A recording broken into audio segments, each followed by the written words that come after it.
আসলে রাজনীতি জনগণের সেবার জন্য, মানুষের শান্তি শৃঙ্খলার জন্য, মানুষকে নিরাপত্তার জন্য রাজনীতি, ইনসাফ প্রতিষ্ঠা করার জন্য রাজনীতি, যেটা আমার নবী করে গেছেন, যেটা হযরত ওমর করে গেছেন, যেটা আবু বকর করে গেছেন, যেটা ওসমান করে গেছেন, যেটা খোলাফায়ে রাশেদা করেছেন, যেটা তাবেঈন আকাবিররাও করেছেন। ঠিক কিনা জোরে বলেন?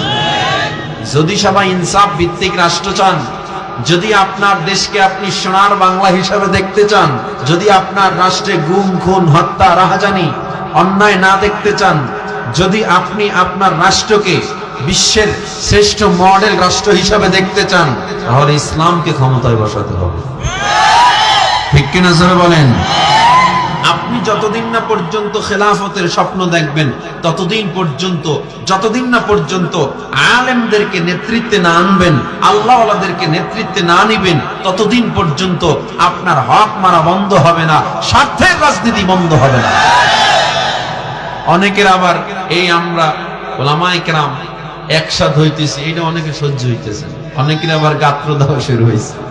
ঠিক না? Estar ya,